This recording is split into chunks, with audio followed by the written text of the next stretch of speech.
Hello বন্ধুরা, welcome back to my channel Rupa Kumari. Hooghly জেলার এই ছোট্ট গ্রামটা থেকে তোমাদেরকে অনেক ভালোবাসা জানিয়ে আজকের ব্লগটা স্টার্ট করলাম।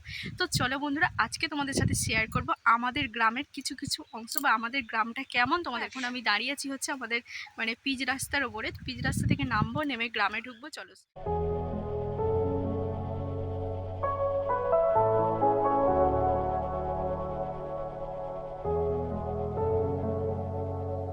পিচ রাস্তা থেকে নেমে গ্রামের দিকে যাওয়ার রাস্তা নিয়ে নিলাম।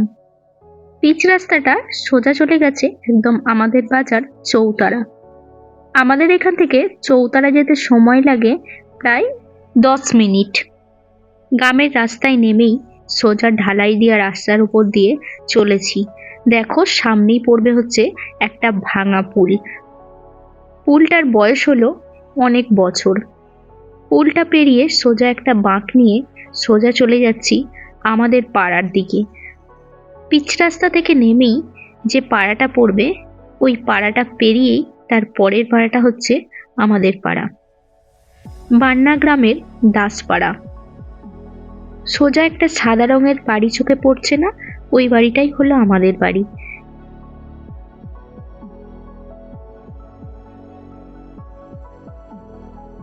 রাস্তার ডান দিকে যে ফাঁকা জায়গাটা দেখতে পাচ্ছ, এটা হলো আমাদের খামার। এই খামারই আমাদের গ্রামের যত রকম অনুষ্ঠান এখানেই অনুষ্ঠিত হয়।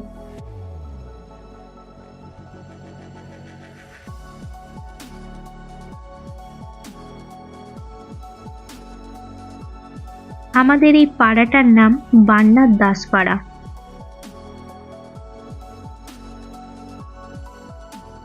বাঁদিকে যে বাড়িটা দেখতে পাচ্ছ, এইটা হচ্ছে আমাদের বাড়ির নাচ। এবার তোমাদেরকে সোজা নিয়ে যাব এই গ্রামের সব থেকে বড় পুকুর।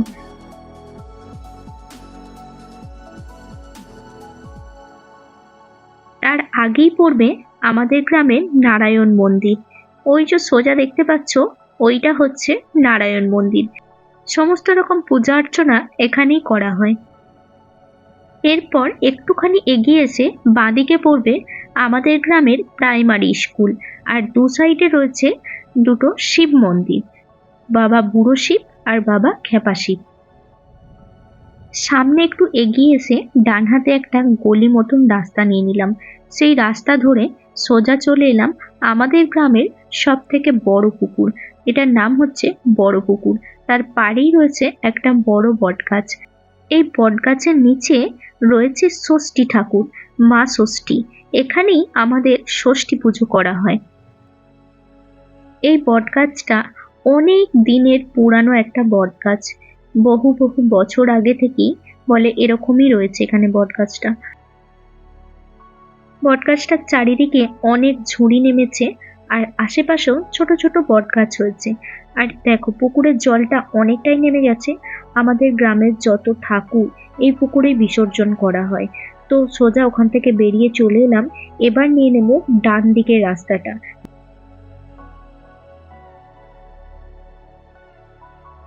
ডান দিকে রাস্তাটা ধরে সোজা চলে যাব এই গ্রামটা যেখানে শেষ হচ্ছে সেখানে।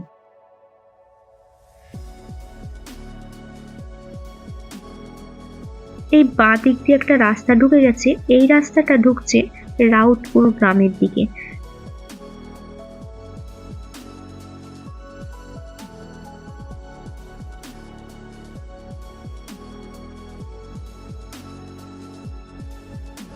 রাস্তা দিয়ে যেতে যেতেই অনেক কিছু চোখে পড়ছে, যেগুলো তোমাদের সাথে শেয়ার করছি।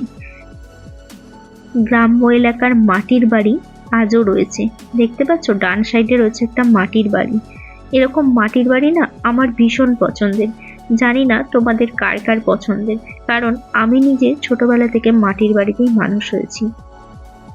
মানে আমার মায়ের বাড়িটা ছিল মাটির। গ্রামের মেয়ে তো, মাটির সাথে আলাদাই একটা সম্পর্ক আমাদের। এই দেখো একদম গ্রামের শেষের দিকে চলে এলাম। বাঁ সাইডে একটা মন্দির রয়েছে। তারপরে এখানটা পেরিয়ে সোজা চলে যাচ্ছি আরো শেষের দিকে।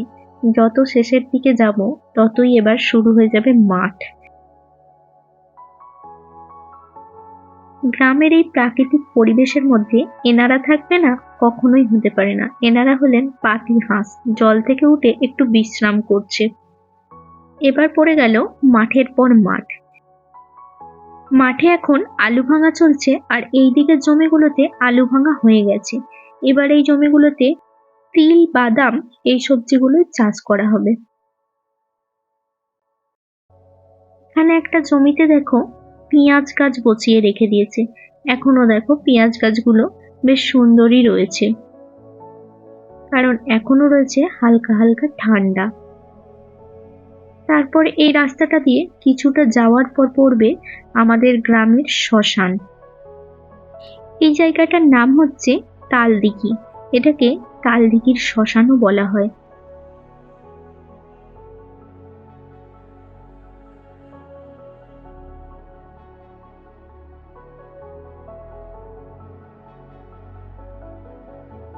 এখানে একটা বড় বল খেলার গ্রাউন্ড রয়েছে, এখানে খেলাধুলাও হয়।